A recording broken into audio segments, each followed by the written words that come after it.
Can you hear me okay? Okay, this lecture is on the political philosophy of Hobbes. My name is Waddah Nasser. I am from the philosophy department. I'm sorry I'm came running, I'm out of breath, but I'll be okay in a minute. According to the syllabus of this course, you are supposed to have covered Bacon and Descartes, amongst others, and you will be covering Locke and Kant. So I'll be referring to not only Hobbes, but whenever useful and helpful, to refer also to the views of Locke, Kant, and Descartes when convenient, when this helps the lecture. You want to tell me something, Peter? Yes, the microphone. You get a better effect if it's... Okay. Okay, thank you. Okay, Hobbes was born in 1588. This is an important year, not only for our purposes, because the author was born in that year. The British Armada, a huge number of ships and cannons and so forth, sent by the King Philip of Spain to attack England. Hobbes refers half seriously to the fact that at the sight of the British Armada approaching the shores of England, his mother, who was 7 months pregnant with him, was so frightened she gave premature birth to Hobbes. I don't know if this is medically sound, but the moral for us is that, as he himself says, I and fear are twain. يعني خلق مبربع, as we say. Now, this, of course, should not reflect on his philosophy. We should evaluate and assess his philosophy on its own. But it gives us a sense of the temperament of the man and his concerns, and maybe his priorities as a political philosopher. He lived to be 90 years of age, which is unusual for any time, especially his own times. But for the most part, during this period, it was a period of war with foreign nations, England and foreign nations, and civil wars, worst of all, as we all know too well in this country. So again, this provided the background and the context for his philosophy and may help us understand a bit more what he was up to. But let's look at his philosophy as an independent theory. I begin with his method. He says very clearly, and he lives up to his promise, he says that he will use the method of the geometrician in developing his theory. Now, this is one point where it may be convenient to refer to Descartes. Descartes' ideal of knowledge is often described as a deductive ideal of knowledge. I have very briefly on the board a definition of the method of the geometrician is. It's like, say, Euclidean geometry, with which you may be familiar. We begin with a set of axioms that we assume to be self-evident in some manner, or we assume them to be true, and everything in the system is either an axiom or derivable from the axioms by means of the rules of inference. So it's a nice, neat ideal. Of course, this is in mathematics. It is very possible, and you can develop all sorts of axiomatic systems. But the ambitious claim here that Hobbes is making is that he thinks he can use the same method to develop his theory about morality and politics. So let's see if he keeps up his promise.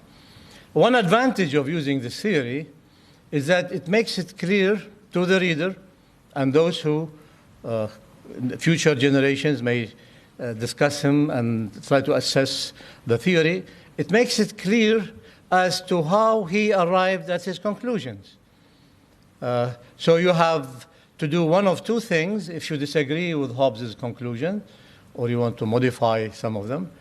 You either show that he made some errors in inference, that the conclusions or some of the conclusions he drew from these axioms are not valid, do not logically follow from these propositions, or if he had argued validly, to try to show that one or more of the axioms upon which the system rests is flawed, unacceptable.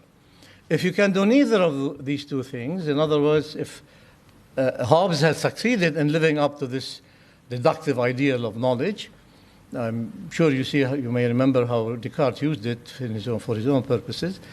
If he has successfully applied this methodology and arrived at his conclusions in a valid manner from true principles, then, as logicians would tell us, this would be a sound argument.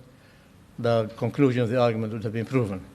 So this generated a good deal of discussion, and as I said, it made it clear for those who want to disagree with him what exactly they need to do.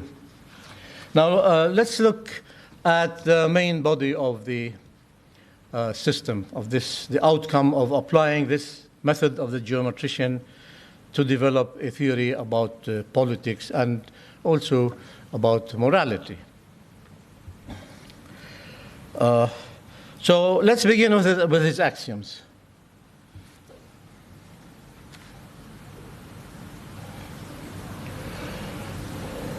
His view of human nature is a very important place to begin with. His view is really straightforward. He was what we now call a psychological egoist. He had a view of human nature that held that all voluntary human actions have selfish motives. If you choose to do something voluntarily, if you're not coerced to do it, or in some manner you do it not out of choice, if it is a voluntary act, it must have a selfish motive. Hobbes did not go out of his way, did not really try hard to prove this. He assumed that if you look at yourself and in some candid manner ask yourself whether all your voluntary choices are selfishly motivated, and you observe human nature, he felt, rightly or wrongly, that we will accept this axiom. This is the axiom, the presupposition of Hobbes that proved to be more controversial, and I'll try to point out very clearly if time allows.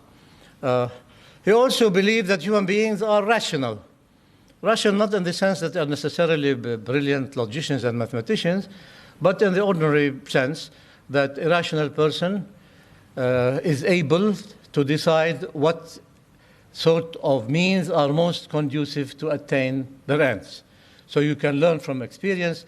You notice patterns of relations between these experiences, and on the basis of it, you decide your plan of life. So human beings are not run entirely by instincts, but are rational in this sense. This is surely a straightforward assumption. This is not something that taxes our imagination or credibility, so we should be willing to grant Hobbes this axiom. He also makes some assumptions about the human condition. He makes a statement. The references, by the way, are all to the selections from the Leviathan that have been assigned to you. I'm grateful to the CS program. They sent me all the information I needed. So I made sure that I don't refer to any quotations that you are not supposed to have read. All the references are to the Leviathan. The number between parentheses is to the number of the page that you have on the assigned material. So the equalizing factor, this is simply an observation that he makes. Although individuals are different in many respects, some are smaller, bigger, taller, more intelligent, and so on, there are these variations, but they're never so great as to make any particular human being independent from what others might do to him or to her. So in this sense, we are equalized. The important implication of this observation is that we should all take seriously what others might do to us.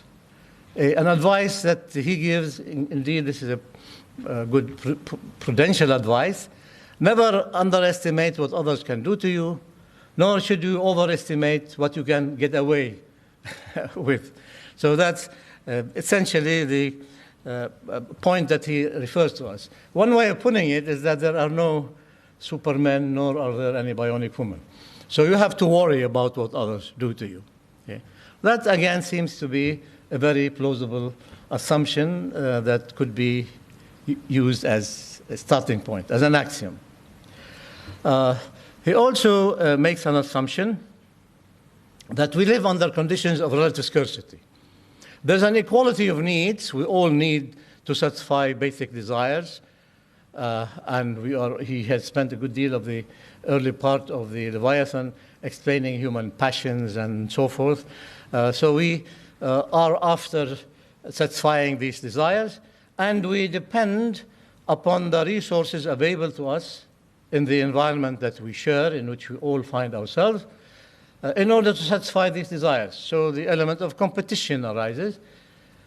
We have equal needs, but and we have equal powers, in the sense that there are no clearly superior individuals who can feel with justification that they need not worry about what others will do to them. Hobbes feels that these basic assumptions would enable him to draw his conclusions. Now, the next step would be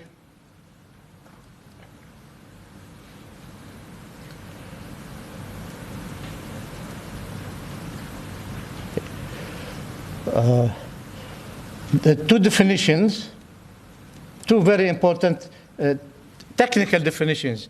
The Locke and others in the social contract tradition following Hobbes accepted the technical definition, although they differed regarding human nature and other assumptions that Hobbes has made. So a state of nature is defined simply as a state where human beings exist together in spatial proximity. It's not like the hermits, each individual living apart from the others and not caring about what others may or may not do. We live in spatial proximity in the same space, same environment, and we depend upon this environment to satisfy our needs. And given that the kind of creatures that we are will determine how we go about sharing or not sharing the resources in the environment. But the definition is simply this. When people find themselves, when human beings find themselves in living together, present together, in the absence of any laws or any authority to enforce laws, both of these conditions must obtain. If one or both of these conditions do not obtain, then we have the state of nature. Okay. So also by definition, if people exist under laws, publicly announced, known laws, with an authority, a credible authority to enforce the law, we have what Hobbes calls a civil society. You might describe this in the following way, that the state of nature is a pre-political society. We don't have politics yet. The civil society is a political society. With the introduction of authority and the right to use coercion to get people to comply and to punish and all that, then we have politics. Before that, we have a pre-political society, and there is no necessarily at this stage a value judgment being passed as to which one is better or not. That, as you can clearly see by reading Hobbes and next week, I assume, Locke, you can see that will depend, the quality of life in such a state of nature will depend in a very important sense upon what sort of creatures these human beings are and the sort of view of human being that you may have. All right, now these rational egoists would very soon arrive at the conclusion that it's not in their individual or collective interests to continue to live in this state of nature. Life, as Hobbes says, in the state of nature is nasty, brutish, and short. I quoted this, and you have the reference to the text. Okay, so they reach the conclusion that they would like to move out of this state of nature to a better stage. The motive notice is not public well-being, collective good. Each individual is convinced that he or she as an individual would be better off if they left this state of nature and existed under law and an authority to enforce the law.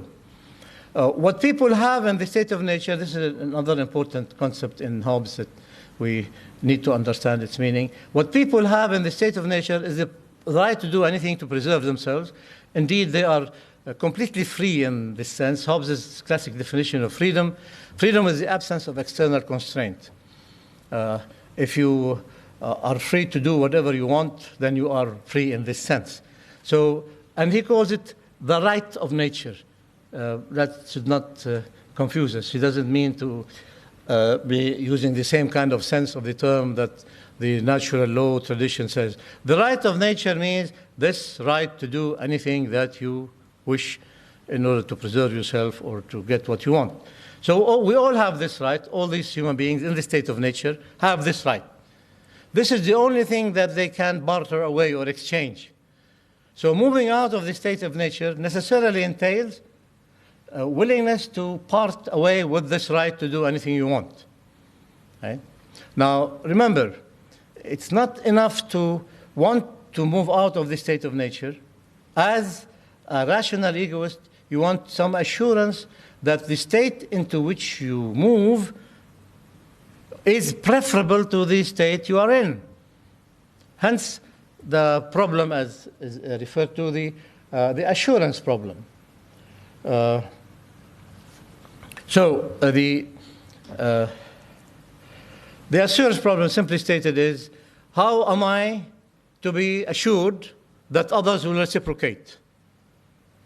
Those of you who may be students of economics, you came across the prisoner's dilemma and related issues that stem from Hobbes. You may want to discuss this in your sections, but the important thing here that Locke is saying is that people will not exchange a condition in which they are with another condition where there is no clear evidence that will be better.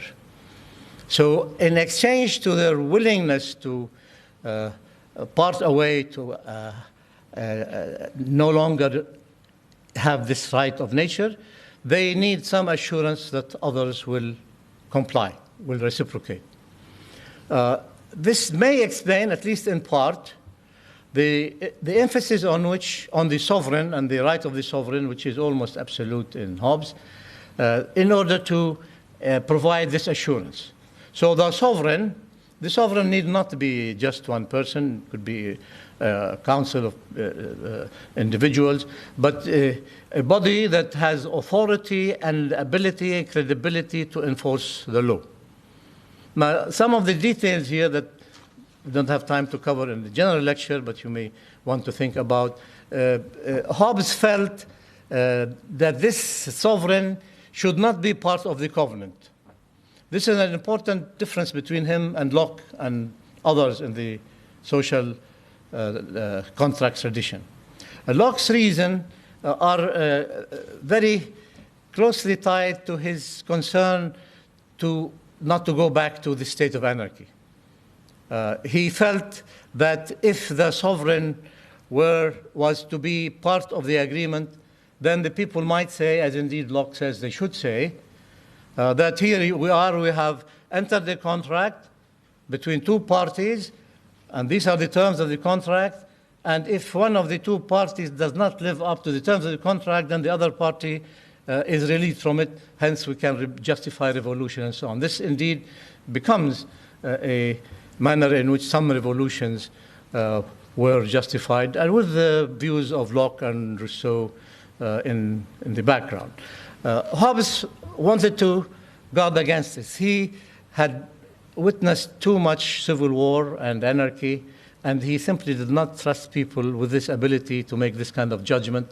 So he simply insisted that the sovereign is a necessary condition for enforcing the covenant, but he himself, he or she or they, need not be governed by it. So there are other details that you may want to gather to get the full picture in Hobbes. All right, so the transition then depends essentially on this abandonment of the right of nature and submission to the authority of the sovereign. There are some arguments that he presents as to why this is a reasonable order. He says that although the sovereign is a human being, or they are human beings, and they may abuse the power they have, but they realize that the reason that people live under them is that life conditions under the sovereign in the civil society are preferable to the conditions in the state of nature, and being rational egoists, they would refrain from making it too bad. Okay. So the covenant resolved the assurance problem. This remains to be an important question in political philosophy. I don't know if any of you took CS201 in the olden days. We could suppose that you took CS201 if you were in CS203. But in Plato's solution of this problem was simply to make sure that those who have the authority to rule the kings, that's a symbolic term of power, have the wisdom and knowledge at the same time. So you can feel assured as a citizen that those who have power in a political society will exercise it well. So we have the idea of the guardians, the philosopher kings and queens. By the way, he admitted the woman for the class of guardians, that these will not abuse the power. Okay, Plato has his own problems, which we have our own now. We can go back to all these problems. How to make sure we select those and so on. But each philosopher, most of them, try to address this problem and presents a solution consistent with their general point of view. Now, let's move to the section on Hobbes on law. We have a very important distinction here between two types of laws that I briefly define in this section. Okay. Distinction between positive law and natural law. Positive law is law legislated by human beings. Human beings make this law. In Arabic legal jargon, القانون الوضعي وضعه الناس. Positive law made by human beings. Natural law is a law that it does not depend on human legislation. It could be part of a moral order discoverable by reason. It could be part of a divine order that God commands. There are different types of natural law theories or points of view, but what they have in common is that we as human beings are not only governed by the law that is legislated by human being. There are laws that are valid irrespective, independently of what human beings may have legislated. You can look at historically combinations and so on. There are some societies now where the law is entirely divine law. Saudi Arabia and Iran, I guess, are two examples where the law is not legislated by human beings at all. Most countries, even those countries that have two parallel systems, have a qawaneen wada'i, the different ways of referring to them, that are legislated by human beings. Now, we don't have time to go into the details, but it's very interesting to look at it in this respect. Hobbes, and this is very important, Hobbes, his position is very clear. He believed that the only laws that have validity and that have a chance of standing on their own are laws made by human beings. He was distrustful of the natural rights tradition and those who believe that there are laws that are valid independently of that. I refer to, as an example, to get you to see the meaning of this and its relevance and implications, to the trials at Nuremberg, At the conclusion of the Second World War, the victorious Allies wanted to try the criminals of war who were accused of committing crimes against humanity. Now, the important thing is I refer to the preamble to these laws. They are straight out of Locke and Rousseau and the natural law tradition.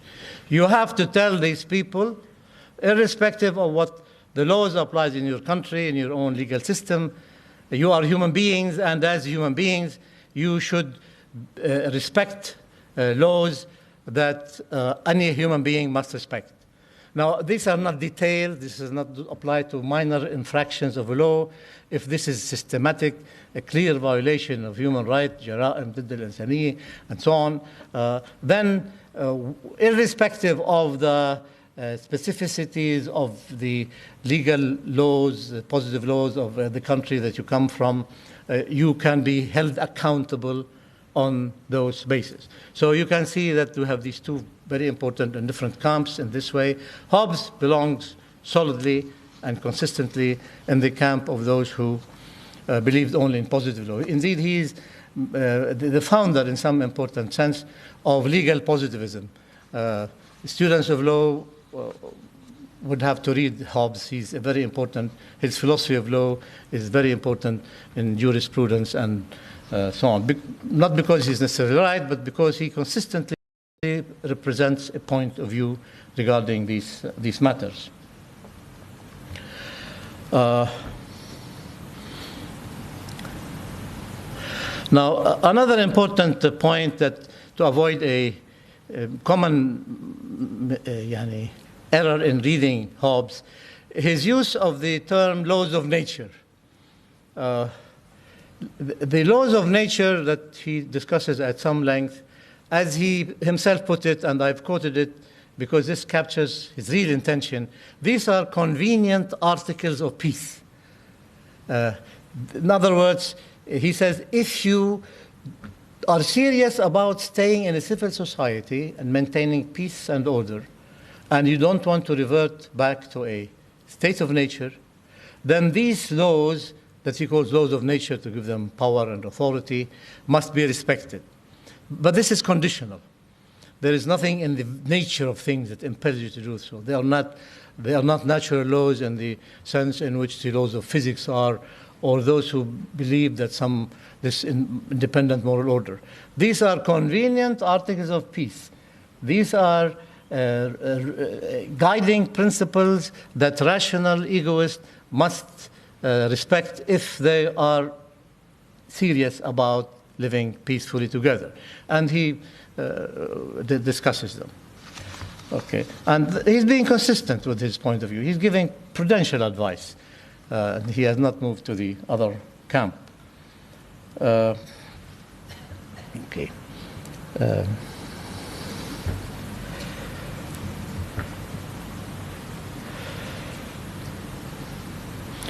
Okay. He also says, and this is has to do with international relations. I simply pointed out to make sure you see the implications of some of his views, that he says that nations are necessarily in a state of nature. He was skeptical about the possibility that there may be some common laws to which all nations will submit, and this would require, remember his definition of a civil community or civil state, this requires acknowledging the authority, one single authority. This has never been achieved, despite attempts at doing so, and Hobbes' skepticism, unfortunately, seems to be justifiable in this respect. But his position is really very clear, that relations amongst nations will continue to be the relations that obtain in a state of nature. So people may make some alliances, some convenient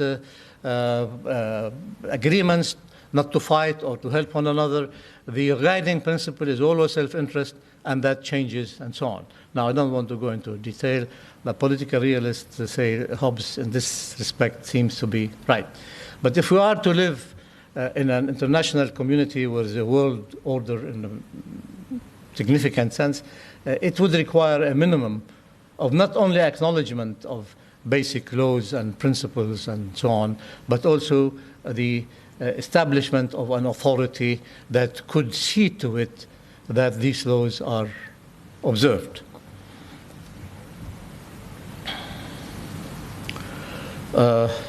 I move on to, let me just a minute. Okay, before I move on, I think it might be useful to look at Locke, Hobbes, and Kant regarding this question of human nature. The philosophers' assumption about what it means to be human proved to be very, very important for understanding the moral and political philosophy of that philosopher. From my experience teaching political philosophy and ethics, I find it very important to distinguish two types of looking at this question. On being human, what does it mean to be a human? You may present and adopt and defend a view of human nature in the descriptive sense. Hobbes' view of human nature is a good example. It says human beings are those kinds of beings that are motivated only by self-interest. You have this in psychology, you have this in common life. So you may present a theory and adopt a theory that classifies people in a certain way with based in empirical observation and experience. You claim that, as a matter of fact, this is the kind of beings that human beings are. Okay, so you look at the philosophers' assumption on this question, and this may help you understand a good deal of what they say. There's another way of looking at this question, which is the normative conception of what it ought to mean to be human. Kant is a good example, and when you will be reading later on Kant on the Enlightenment and other philosophers of the Enlightenment, the basic idea there is to look at the human person in this normative sense. We're not trying to define human beings in a psychological term or a descriptive language, present a theory that you find in the social sciences. We are asking the question in the manner which Kant very clearly does, as to what it ought to mean to be human. What is fitting? We need to remind ourselves that we are not objects, we are not things, we are not animals, we are human beings. It's only in this sense that language about dignity, autonomy, human beings being ends in themselves, possessing inherent worth, these are all assumptions that are not provable empirically, nor do these philosophers try to prove this empirically. Okay, so I don't want to give another lecture on Kant at this point, but the contrast is very clear here. Now, in the case of Locke, Locke has his foot in both camps. When you read Locke's description of the quality of life in his state of nature, you wonder as to why people would want ever to move out of the state of nature. Because Locke has a far more optimistic, flattering view of human nature. He was more trusting of human nature, in sharp contrast with Hobbes. Although they use the same technical definition of the state of nature and civil society, but their different views at the descriptive level of what sorts of beings human beings are led them to arrive at different conclusions. So we find Hobbes describing the quality of life, the type of life in a state of nature, as where life is nasty, short, brutish, and all that. In the case of Locke, it's not that at all. You can even punish there, you can accuse people of committing crimes, and so on. Now, I leave that for your reading of Locke. And this is one way of seeing the difference between those who belong to the natural law tradition and those who belong to Hobbes' legal positivism. Okay, now I move on to look at section C, controversial aspects of Hobbes' political philosophy, and I'll try to go back to some of these questions that I did not have time to discuss in a bit more detail. So I have a number, about 4 questions there. Could we have a civil society without giving the sovereign absolute power?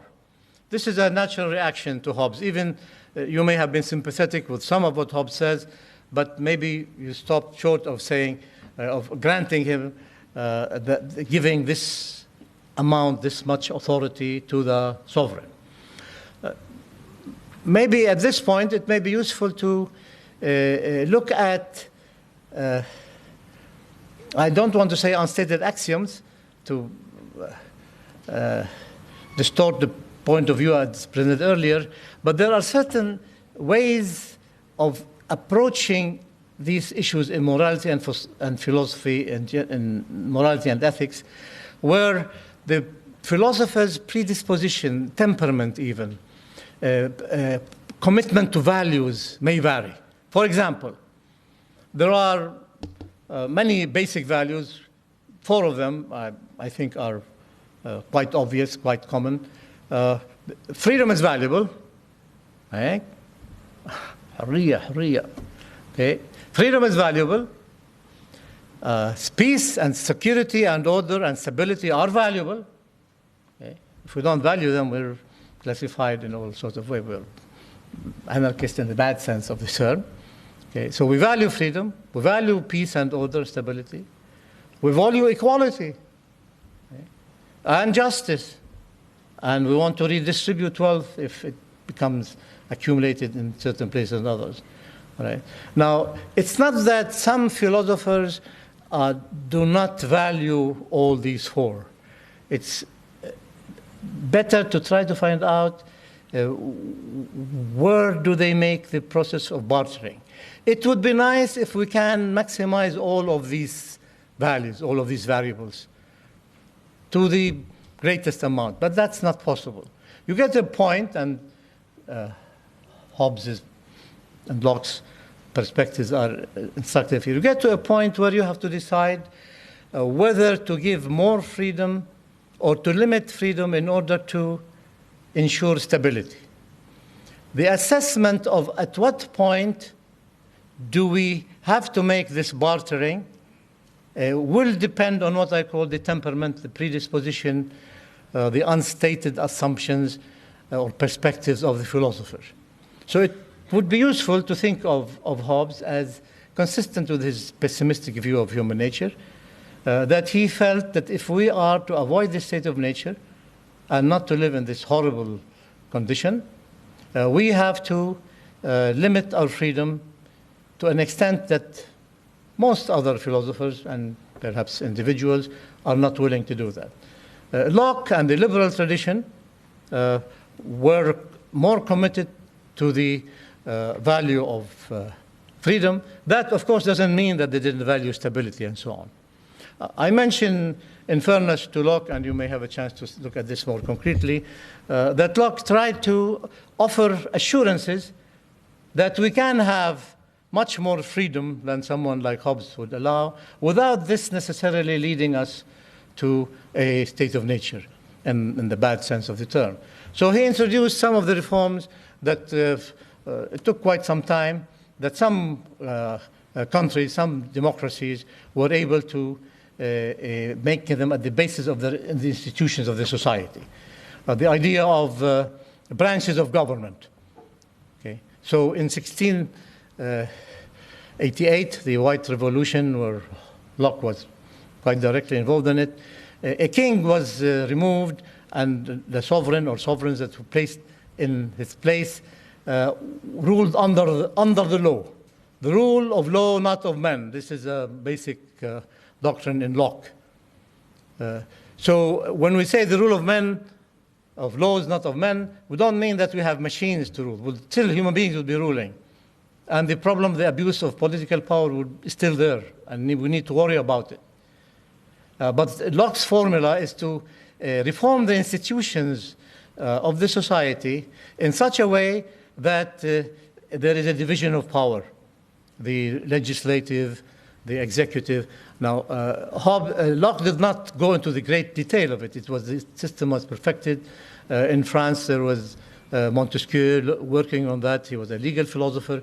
But that was the idea, one of the ideas that the political liberals tried to adopt in order to ensure that we have a free society and yet we have stability, peace, and order. And also the idea of checks and balances. Now, I don't want to depress everybody more than the conditions in which we live are depressing, but we hear all the time, حكم القانون, مؤسسات, rule of law, institutions. Okay, these are there. These are in this constitution, which is being. All right, I don't want to go into that. So this is the basic idea. If a community manages to make the laws above individuals, and if people's rights and obligations and duties and policies and expectations are all clearly defined in those terms, then we could have much more freedom in a way that will not endanger the stability and peace of the community.